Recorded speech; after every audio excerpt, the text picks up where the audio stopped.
companhia do meu pai, que assistiu o primeiro Faroeste, e foi uma coisa interessante, porque quando eu entrei no cinema, as filas eram quilométricas na porta do cinema, mesmo numa matinê. Quando entramos, eu nunca tinha entrado no cinema, meu pai resolveu nos levar. Quando eu entrei naquela sala escura e vi uma tela imensa, era um filme Cinemascope, porque o cinema tinha mais de 300 lugares, esse da Cinema da Barra, uma tela imensa, aqueles cavalos pulando, e era um bang-bang. Eu fiquei apavorado com aquilo, comecei a chorar, e de repente meu pai saiu um pouquinho, aí tinha o baleiro, né? Aí ele comprou umas balas, não, vou sentar ali, é só um filme que está passando. Aí eu resolvi, aí assisti o filme. E aquilo eu ficava imaginando aquela dança das luzes no escuro, aquilo me chamava a atenção, eu ficava imaginando o que seria aquilo. E aí fui crescendo naquele ambiente até conhecer o operador do Cine Brasil Barra, que eu fiz amizade com ele exatamente para conhecer o que tinha dentro daquela cabine. E aí me propus a ajudar para me assistir o filme, porque eu chegava antes, não tinha que pagar ingresso, e ajudava, né, enrolar os filmes para assistir um longa-metragem, quantas vezes ele fosse repetido, quantos dias ele fosse exibido, né? Isso me ajudava muito, porque eu ficava imaginando a técnica de uma câmera, como é que funcionava aquilo. Eu nunca tinha visto uma câmera, como é que se fazia aquilo. Um dia eu assisti, eu prestei atenção num zoom de aproximação de uma câmera. O cara tinha enquadrado, com o zoom puxado, numa pedra, no alto de uma pedra. Ele fez o afastamento com ela desligada, filmou o zoom de aproximação, mas com uma velocidade muito grande. Ele pegou a alavanca e dá aquela puxada, numa 35mm, com um zoom muito bom. E eu ficava vendo aquilo, meu Deus, não tem um trilho, não tem uma corda. Como que essa câmera deslocou nessa velocidade até próximo àquelas pessoas? Aquilo ficava, sabe, não tinha para quem me explicar, não existia. O operador, coitado, não tinha feito nem o primário. Também era pessoa simples. E não tinha com quem conversar a esse respeito. E eu, louco para fazer. Como é que eu ia fazer? Eu não conhecia uma câmera de cinema. Então, Muriaé tinha 2 cinemas. O Cinema da Barra, que é aqui do lado da minha casa, e o da Praça, né? Eram 2 cinemas. E eu frequentei o possível, até porque nessa época não havia filmes voltados, né, para criança. A produção era muito insípida, assim.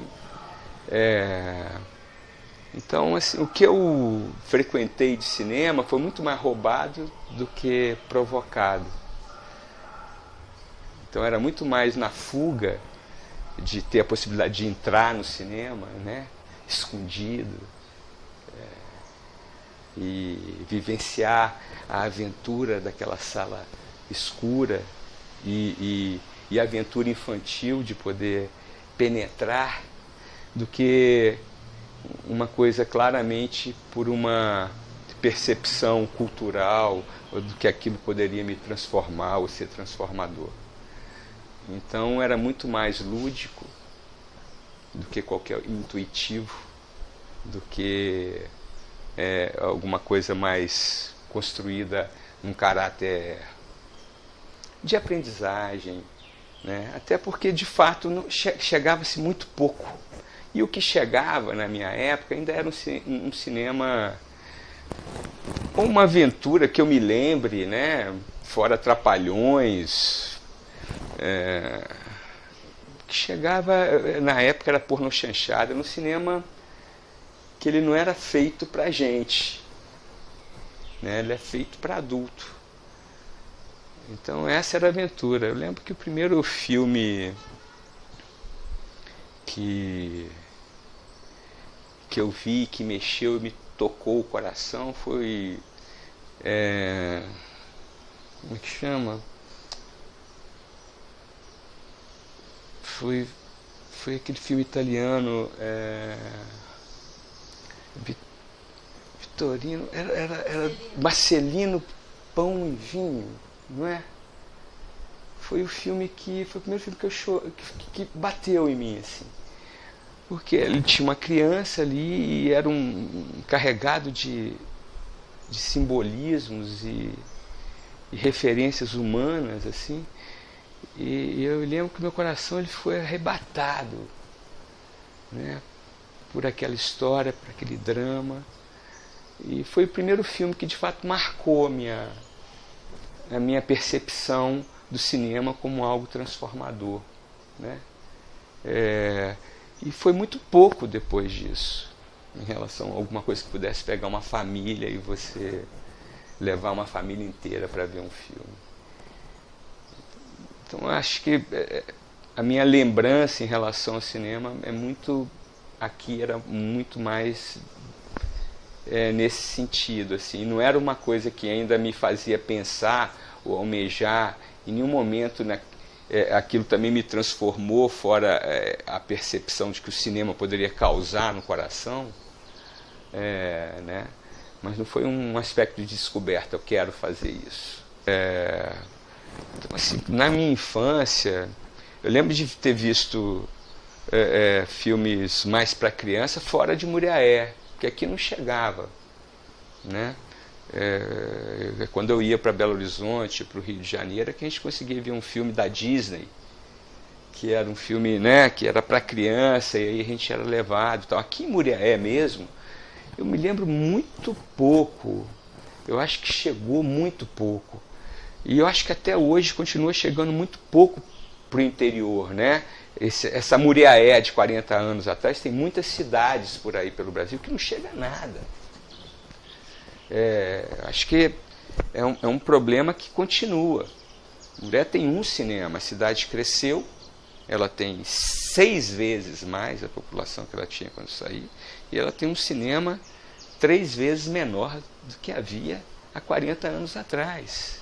Olha que coisa esquisita, né? É porque as pessoas não querem ver. Existe também isso. Acho que a gente pode discutir mais profundamente sobre isso. Por quê? É dinheiro? É o custo disso? Por que não chega, né, mais? Então, assim, né, que eu me lembre, não era o que marcava. Não era um cinema... Eu me lembro muito mais do Carlinhos Scala, me lembro muito mais do cinema que ele fazia, da memória que ele já construía. É muito mais marcante na minha memória do que os filmes, para ser franco. Eu lembro quando eu ia e antes passava, né, o que ele produzia em relação aos acontecimentos da cidade. Era incrível isso, a gente se ver, né? E mexer com a autoestima e discutir sobre o que a gente tinha de representantes importantes para a nossa cidade, de como eles eram fundamentais para o nosso dia a dia, né? Da valorização do que era feito. Então, assim, eu acho que isso me vem muito mais fortemente do que os próprios filmes. Na época era diversão, infância mesmo era diversão, era cinema domingo, né? Era infalível, né? Eu acordava cedo, eu ia para o escoteiro, que eu era escoteiro, ia para a missa, né? Missa das 8, missa das crianças, depois tinha reunião do escoteiro, depois ele ia embora para casa, tomar banho e ir para o cinema, né? Matinê da 1 hora, isso era... Todo domingo tinha isso. Então eu assisti muito, mas eu fui assistir muitos filmes também no Rio, quando eu fui para o Rio, que aí eu me tornei um cinéfilo daqueles mais aloprados possíveis, que falasse, não, tem um filme do Godard lá no Meia. Eu pegava um ônibus e ia lá assistir o Godard. Ah, tem um Buñuel lá no centro da cidade. Pegava o ônibus e ia lá ver o Buñuel, De Sica, o neorrealismo italiano. Então eu assistia tudo, virei cinéfilo mesmo. E para mim foi bom isso, porque hoje eu tenho, como eu estou produzindo, eu tenho um certo fundamento e de coisas assim que eu assisti muito, né? que eu assisti muito. Eu assisto filme até hoje. Eu vejo um filme todos os dias, eu assisto. Eu tenho gravado na Sky e fico ali vendo ali. Eu me sinto um privilegiado, sabe? A gente conseguir estar fazendo cinema aqui em Muriaé, como você falou, uma cidade pequena e provinciana, com pouco estímulo para isso, muito pouco estímulo. É diferente de Cataguases, por exemplo, que você tem lá uma fundação, você tem todo o estímulo industrial lá e dinheiro que injeta no audiovisual, né? Muriaé não, Muriaé nós estamos meio ilhados aqui, então nós acabamos nos tornando meio autodidata, tendo que ficar estudando por conta própria para a gente aprender alguma coisa. Claro, a internet agora facilita a gente demais também para a gente estudar, né? Mas eu acho assim, eu me sinto um privilegiado de hoje eu falar que estou praticamente vivendo disso, de cinema, com os meus curtas. E teve uma época que Muriaé tinha acho que 5 cinemas, se não me engano, no mesmo período. Teve uma efervescência de cineclube, tinha cineclube, tinha o Cine Brasil do Centro, Cine Brasil da Barra, tinha o Cine Vila Rica, tinha na UME, tinha um cineclube na UME, que passavam filmes lá também, e tinha outro cineclube que funcionava no Muriaé Tênis Clube. Tinha 5. Depois virou tudo igreja, né? Mas nessa época... Eu acho que a minha ligação na infância, em Muriaé, com cinema na infância, era muito de Cine Brasil. Era muito no Cine Brasil. Passava aqueles filmes de Bang Bang, a gente gostava de ir, levava revista para trocar, né? Gibi, ficava trocando as revistas antes de começar o filme. É uma lembrança legal essa, desse período. Depois a gente foi desvinculando, depois o cinema entrou em decadência. E começou a passar só filme pornô e não passava mais nada, a gente já não ia mais naquilo. Foi até que, como eu já falei, que nós compramos até as cadeiras do cinema quando eles estavam demolindo o Cine Brasil Centro, né? Eles estavam acabando com o cinema. Então nós compramos as cadeiras do cinema. Então houve uma lacuna nesse período aí, porque acabou o cinema, a gente não tinha. Hoje não, hoje retoma, né? É um dado maluco que eu vi há pouco tempo, que no Brasil vence mais ingressos de cinema que de futebol. A gente fala que o Brasil é um país de futebol, no entanto se vende mais ingressos de cinema, mas é muito mais, não é pouco mais não. É muito mais ingressos de cinema. É porque a gente esquece, às vezes, que tem cinema. Cinema tem 4, 5 dentro de cada shopping, tem sessão das 2, 4, 6, 8. Então, e a semana inteira. Futebol é só no domingo, vai lá no jogo, o cara vai e compra um jogo. Estou dizendo que vende mais ingressos de cinema do que de futebol no Brasil. O Cine Brasil foi demolido, virou Caixa Econômica, o da Barra virou igreja, e o outro virou uma casa de agricultura, Vila Rica virou uma casa de agricultura, e os outros cineclubes foram desarticulados. Então não tem mais nenhum cinema. Tem sim um cinema agora no shopping, né? Que aí é cinema de shopping. E que tem passado muita coisa lá, inclusive. Tem passado filmes e parece que tem tido bilheteria o suficiente para manter o investimento.